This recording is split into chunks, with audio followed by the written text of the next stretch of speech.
This is lesson 1.4 on the distributive property. So we have a group of 7 adults and 6 children are going to a University of South Florida Bulls baseball game. Use the distributive property to write and evaluate an expression for the total ticket cost. Basically, the distributive property is 2 different ways of coming up with the same answer. And we'll discuss this more in the next slide. But if you look here, the chart tells us the cost of different types of tickets. An adult single ticket's $5, children single game 12 and under are 3, groups of 10 or more for a single game are 2, and seniors single game 65 and over costs $3. So what do we know from the problem? Well, we know that there are 7 adults and 6 kids going. Do I know the age of the kids to see if they're 12 and under? Not really.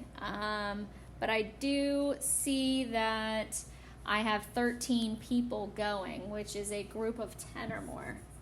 So I can use this from the chart and know that each ticket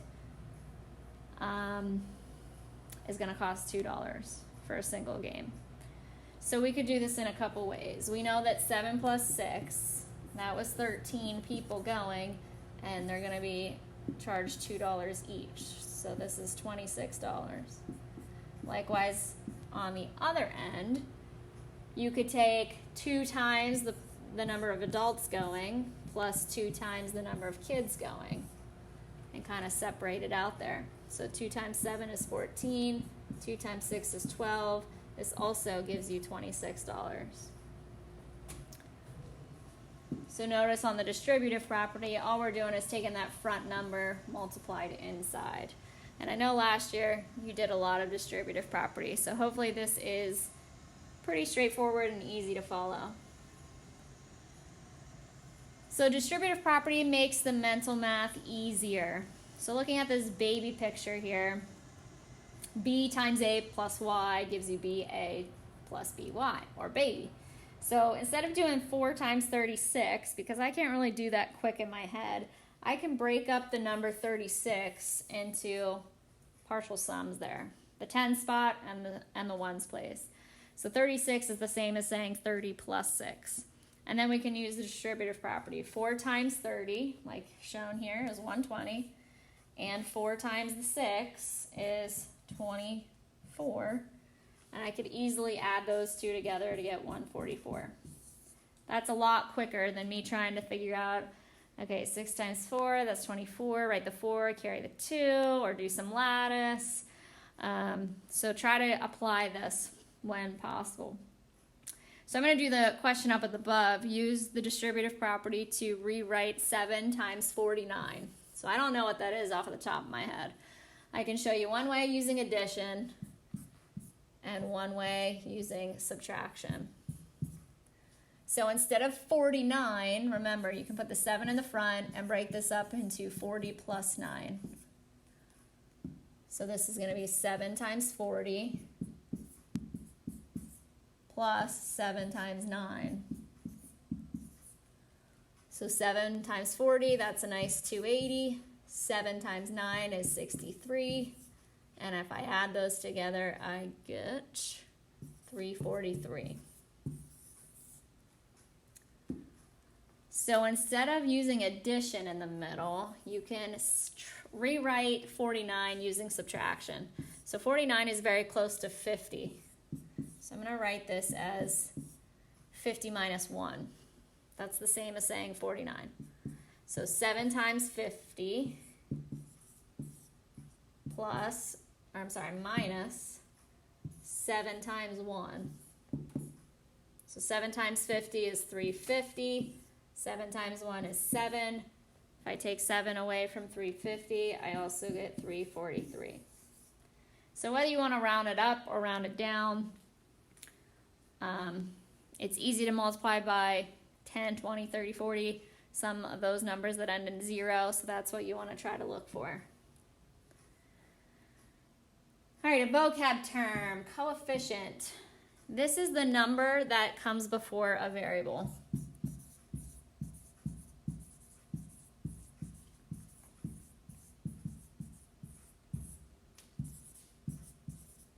So you're going to be dealing with a lot with the coefficients here on the next examples. So for example, I have 7x. The coefficient is a 7. If I have negative 2ab, the coefficient is a negative 2. So it's just the number, it's not the variables. So rewrite each expression using the distributive property, then simplify. So I like to draw these little arrows so I know to go to both parts inside the parentheses. A common mistake is students would only go to the one, but not to the second one. So I'm going to rewrite this and show what this means. This means 7 times 3w minus 7 times 5. And when it says simplify, you have to combine some of the coefficients. So 7 times 3 is 21w, and 7 times 5 is 35. So we'll get into what like terms mean later, but you can't put this together because 1 has a w and the 35 does not. So 21w minus 35 is your final answer. This 4 is in the back. If you want, you can move it over and put it in the front. Some students like to do that automatically. They like to distribute forward instead of backward.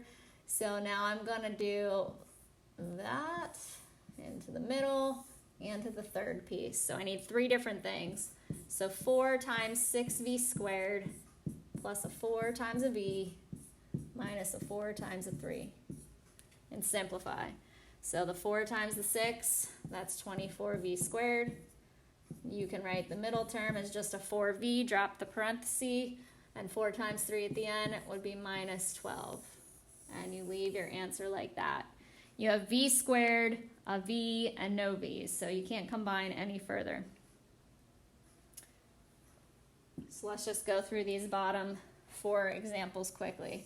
So 8 times 2 plus 4n times 2. And if I simplify that, that equals 16 plus 8n. And that's your answer.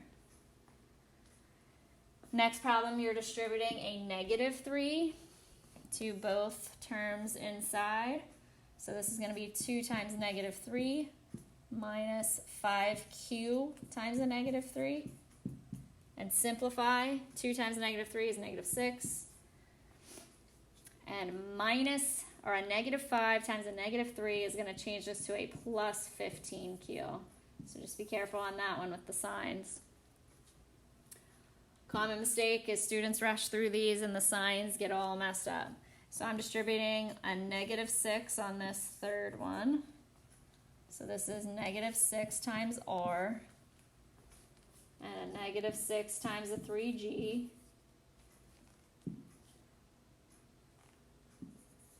And another negative 6 times a negative t. So this simplifies to a negative 6r, negative 18g. 6 times 3 is 18.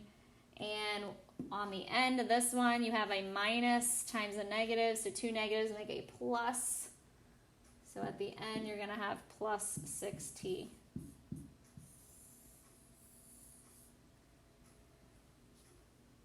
And the last one,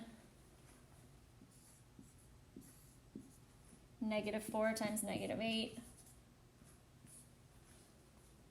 And a negative 4 times a negative 3m. So watch that sign in the center. This becomes a negative times a negative is a positive 32. And another negative times a negative is a positive 12m.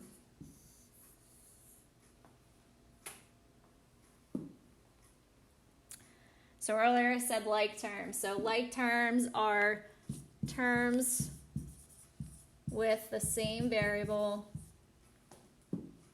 to the same with the same variable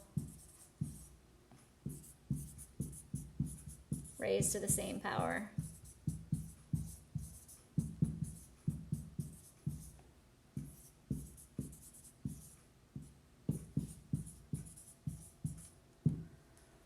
For example, we could take 7x and add that to 2x because those have the same x's, same variable to the same power. You can combine a 3y squared with a 4y squared. They're both y squareds. So let's look at some examples. 17u plus 25u, they are like terms, they both have a u, so you just add the coefficients in the front. So 17 plus 25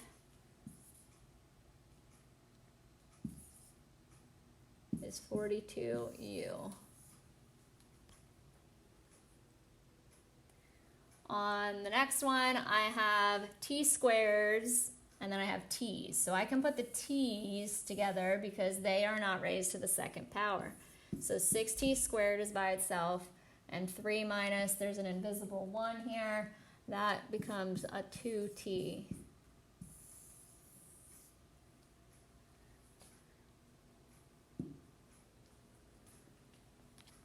And this problem, use the expression twice the difference of 3x and y increased by 5 times the sum of x and 2y. So a lot of keywords here. I did some underlining to help you sort this out. Twice means multiplying a number by 2. Difference means subtraction.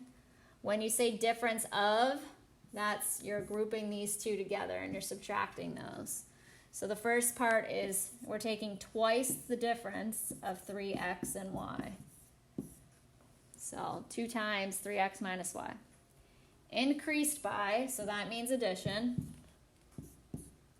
5 times the sum, which sum means to add, the sum of x and 2y. So we're going to be adding these two together. So 5 times the sum of x and 2y. Now we need to simplify and indicate the properties. So we should see that if a number's in front of a parenthesis, then you need to use the distributive property. So draw the arrows. 2 times 3x is 6x. 2 times minus y is minus 2y. Plus 5 times the x is 5x. 5 times the 2y is a 10y. So this was the distributive property.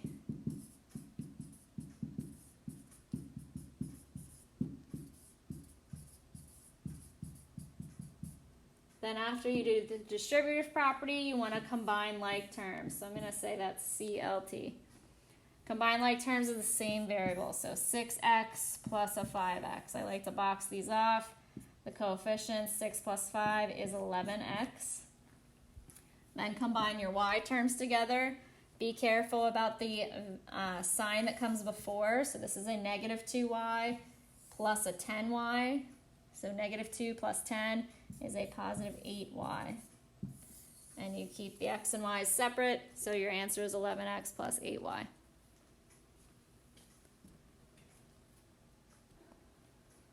So you should try this page. We'll check a few of them.